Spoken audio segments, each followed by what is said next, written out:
BBC investigation reveals that families in refugee camps in Syria are using TikTok to beg for online donations, but they are receiving less than 30% of the money. And guess where the money goes from there?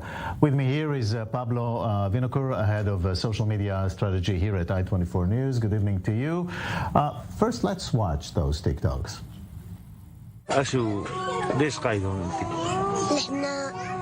بشار الأسد قتلنا. أيوة. نهبنا. أشو إحنا عملنا له؟ لأننا قاعدين هون. أشو عملنا له؟ لأننا بنعبي مي بنشرب هون. أشو إحنا عملنا له؟ لأننا ما لنا ذنب. أشو إحنا عملنا له؟ لأننا بنشرب هون.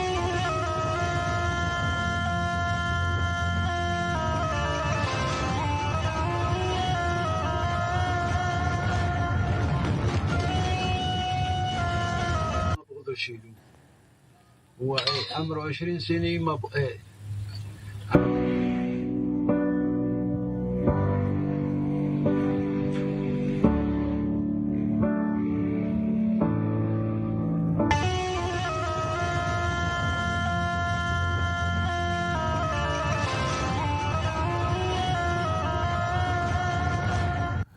So, Pablo, these are the live streams, and now let's follow the money.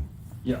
So basically what is going on, Jacob, in Syria is after a BBC report, they find out that these people is being used by the TikTok and what is called the middlemen in some refugee camps in that country, and the money that they're supposed to get is not going to them. TikTok is keeping up to 70% of the money that they're doing on live streams.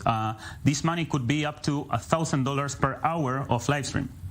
And this is sort of an industry. It works. It generates money. It generates money. Let's remember that after the pandemic, a lot of people started to do live streaming for money. There's the Twitch platform that gamers show their activities, how they play, and then get a lot of money. And it's kind of a big move. And now what they're doing with TikTok is the same. People are donating money to these refugees. But the problem is that TikTok is using the image of poor people, unprivileged people, and maybe kids that are disabled and so on.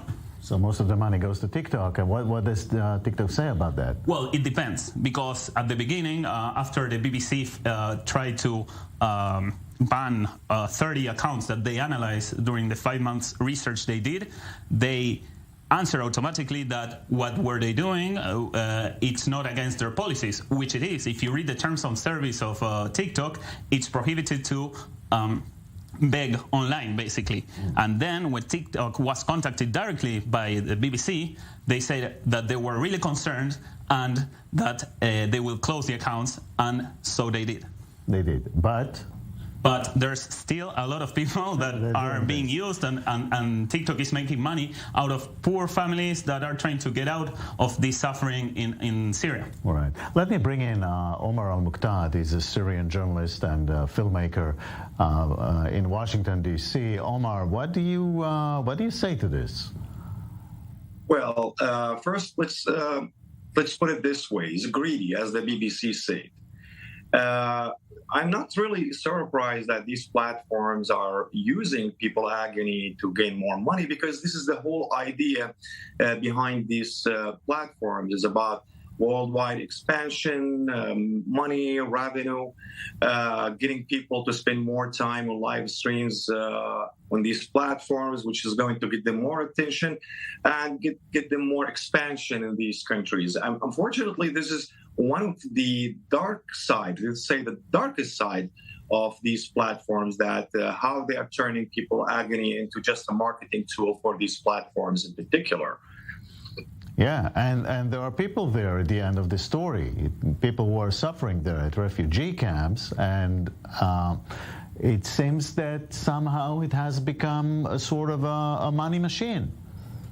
Exactly. That's just a platform, for God's sake. If you just take a look at the other social media platforms, it's still in the same domain, on the same feelings, by just simply using these agonies, these human stories, just to get people attention and reactions and play on the people's feelings, so they would get more money and more expansion worldwide, and get the grassroots to react to these stories. And sometimes they could be really misleading because of just for their purposes. And the BBC said in their articles, actually, they had run a test and they sent, for example, $106 in gifts, and it ended up $19 to the recipients. And that shows you how these platforms work.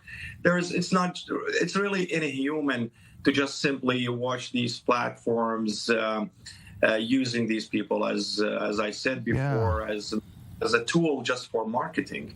Yeah, a very sad situation over there in Syria. Omar, thank you very much. You're welcome. Thank you. Thanks.